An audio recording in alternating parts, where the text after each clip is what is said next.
Hi, everyone. It's Dr. Spencer Campbell here, ready for episode 1 of our Psychology of Role-Playing Games series that I'm working on.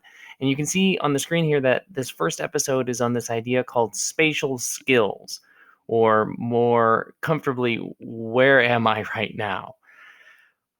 We have to start with information, which is something that I talked about a little bit in my first video, which is, well, what do we know about information? It's something that we can't hold in our hands. It's not like a physical aspect.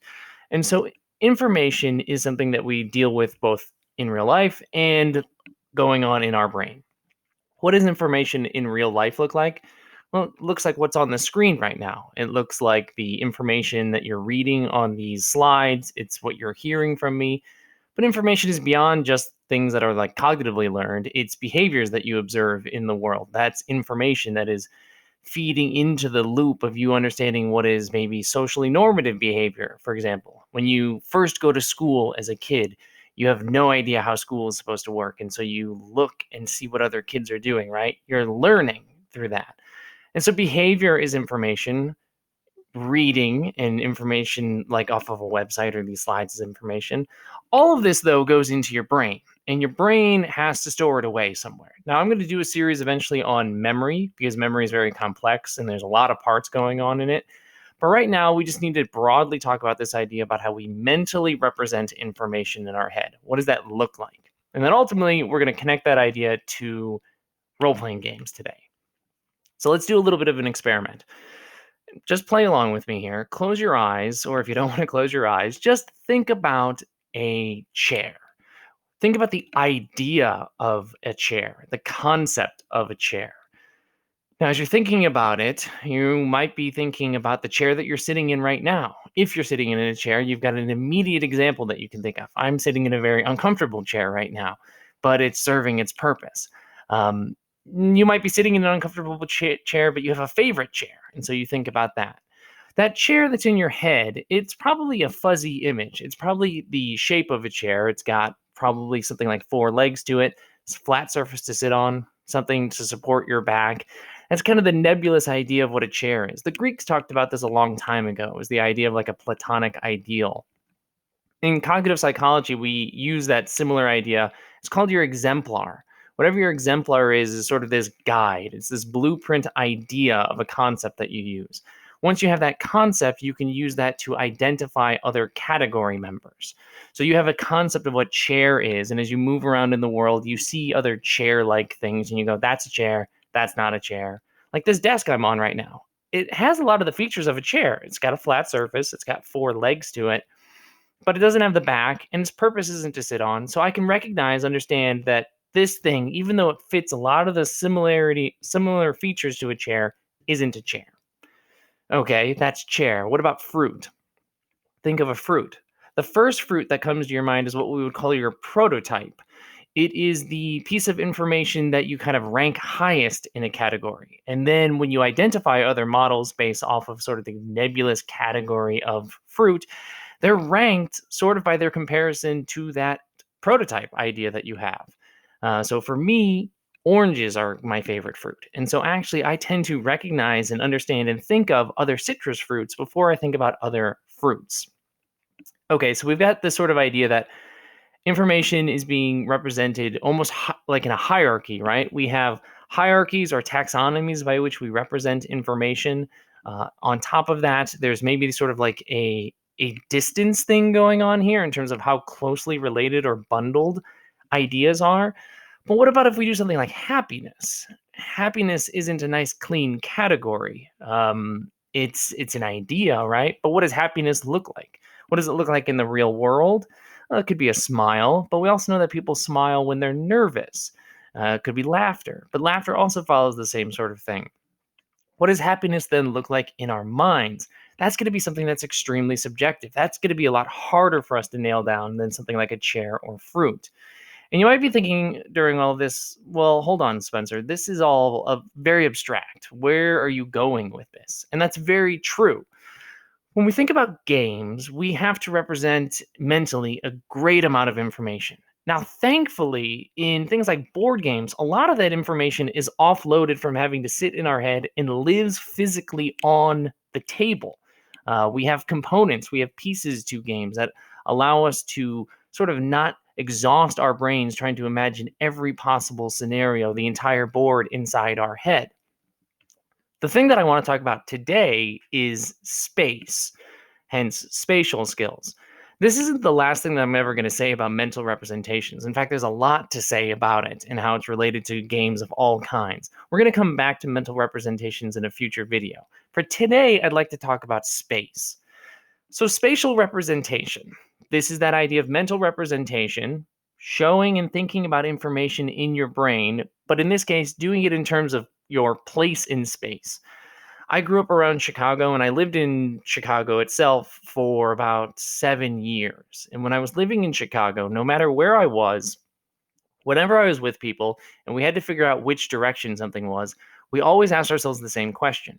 Well, which direction is the lake? That's because for most of Chicago, Lake Michigan is east of wherever you are. And so if you could figure out where Lake Michigan was, you knew which direction north, east, south, and west were. It was sort of our guide. We could always use that as a kind of a reference point for understanding our place in space. And so that helps a lot when you're navigating the streets. Even if you don't know the names of streets, if you know north, south, east, and west, you can move around pretty cleanly.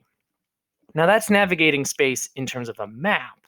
What else do we do in terms of understanding place in space? We also have to understand things like packing a truck. Have you ever packed luggage or a truck if you're moving or going on a trip?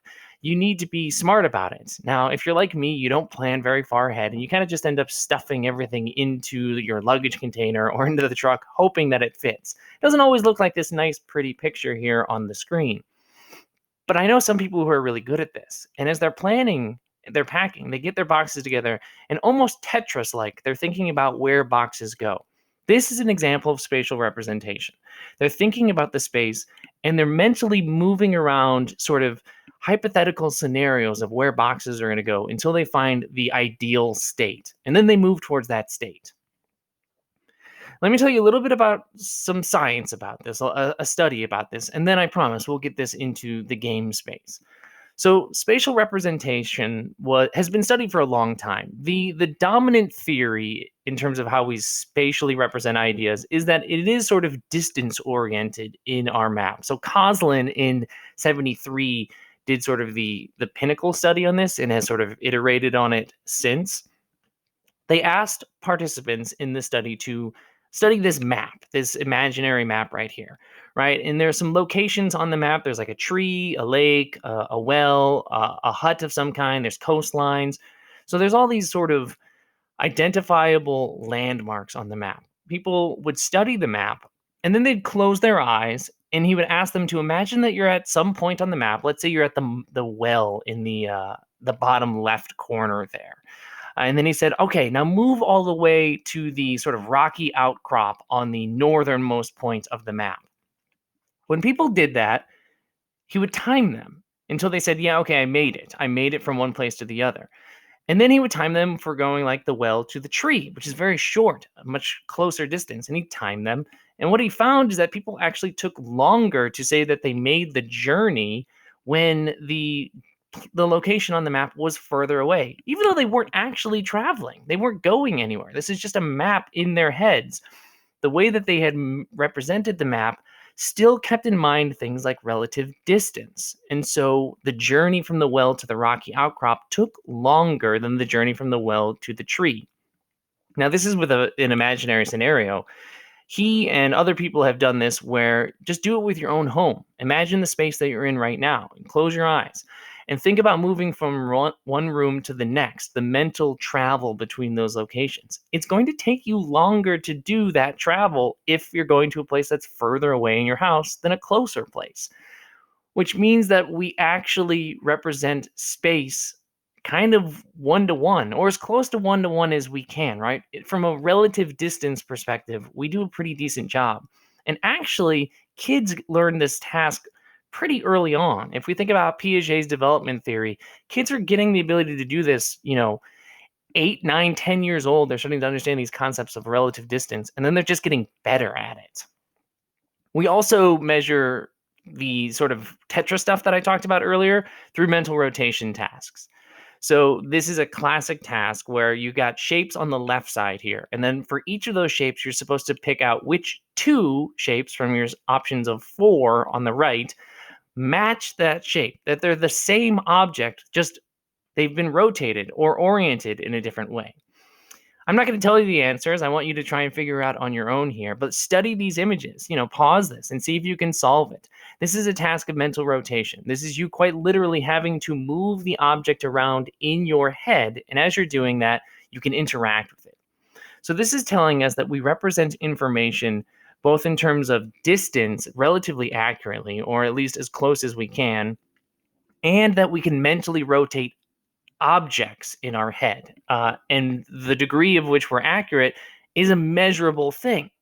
Because it's measurable, I actually want to call these spatial skills rather than spatial sort of representation. Spatial skills are something that we can train. We can get better at it. I already alluded to the idea that kids start to learn this relatively early on and they get better.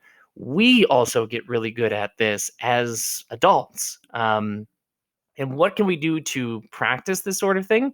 Well, you could be a mover. If you're a mover, you're going to get lots of practice with it. Or if you travel a lot and you need maps, definitely going to get practice with this. But what about games? How can we get better at it with games? Well, let's think about how role-playing games represent space. Again, I know that in games we represent a lot of information, but for today, I just want to talk about space. And I want to talk about kind of 3 primary ways that we represent space in role-playing games. The 3 major approaches are going to be maps with miniatures or tokens or something like that, using something that's like a relative distance mapping, using like bands of distance, and then purely the theater of the mind. So if we think about things like maps, right? We live in a COVID world right now, and so you're probably doing things if you're using any kind of map in a digital interface, like on Roll20, like this. But if you have a group that meets regularly in person, and with some games, we like to have a map. We like to have miniatures, or even if not miniatures, stickers or tokens or something to identify the key figures in a space, and very specifically where they are. We're not talking about relative distance here. We're not talking about our ability to understand estimates of distance. We want to know precisely how far away people are. Now, why do we need to know how far people are at a precise measurement? Because these games ask us to do that in terms of their rules, right? They ask us to run 30 feet, or we have a very specific range by which we can shoot our longbow. And so we have to know very specifically. There's no room for interpretation in some games when it comes to spatial representation. It's not about representation. It's about being completely 100% accurate in terms of how space is shown or described to our participants or our players in this case. The other thing that we do, if we want something that is sort of map-like, but we don't need to be too specific, is to use something that like the Star Wars role-playing game, the Fantasy Flight Star Wars game, or a whole host of other games use, that is sort of this idea of relative distance. And so we have bands, sort of distance bands that people are a part of. You're at like an engaged level, short, medium, long, extreme, with the graphic that's on the screen. In fact, my game Slayers uses something similar to this, where there's 3 relative distances that you can be from a given person, which means that for one person, I might be at an engaged range. I might be up close to one character, but I might be at a far or long distance relative to another character. It's all relative distance, but we have to kind of come to a group consensus about what it means to be a short or medium or long range. Oftentimes our games or our rule books are going to give us some sort of advice about this, but if that advice isn't really specific, it's up to the table to decide and interpret what relative distance is. I mean, what does a medium distance actually mean?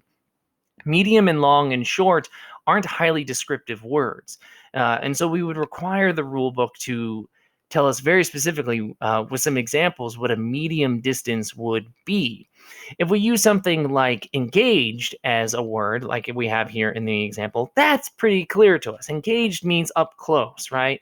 And so when we use these relative distance bands, our spatial representation skills are starting to get taxed. We are now starting to think about where we are in a space, But where specifically isn't important anymore. All that matters is sort of my relationship in terms of my character and any other characters that I might interact with. I don't actually need to know at a given time how far away I am from everyone. I only need to know how far away I am from the people that I'm likely to interact with. And so this is an example where spatial representation is going to start kicking in, but it's not highly taxing because we have sort of these bands as a guideline for us. The last one I want to talk about is this idea of theater of the mind. Now, I put this picture here not because it's for role-playing games. This is actually for old radio. So, in old radio shows before television, I'm not that old. I wasn't listening to these. But the idea was that you could create an entire scene through sound effects, right? Foley artists do this sort of thing to create a theater experience in your mind, so that you feel like you're in the environment, you're in the scene itself. Now, that was useful as an entertainment tool, but a lot of RPGs today use the theater of the mind as a primary way of describing place in space in their games.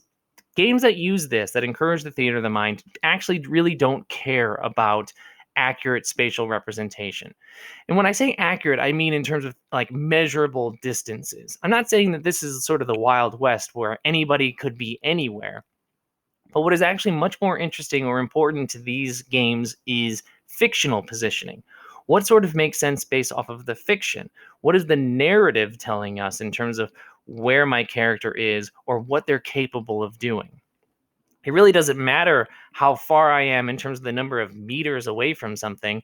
It just kind of depends on, does my character have it in them to make this jump? Or could I close the gap between me and that person over there in a short amount of time? In these games, again, distance and time are entirely up to the group to interpret, which is incredibly freeing, but it is also very taxing.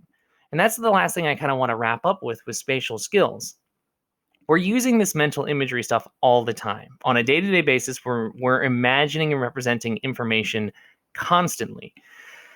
This isn't entirely a sort of debilitating experience for us, though, because our brains are tuned to do this. They are these brilliant calculus sort of machines that we can gauge distances and we can gauge speeds and things like that very, very quickly and adapt to that.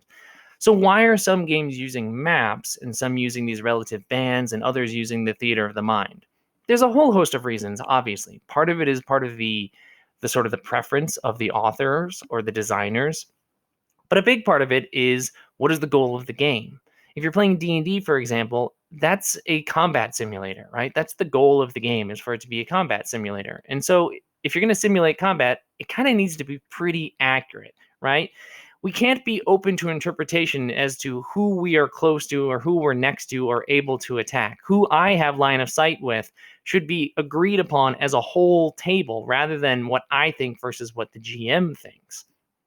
And so a map is going to be the only way to do that, at least to play it rules as written. Now, of course, there's obviously ways to play D&D without needing a 100% accurate map, but that's sort of the intended goal of that game.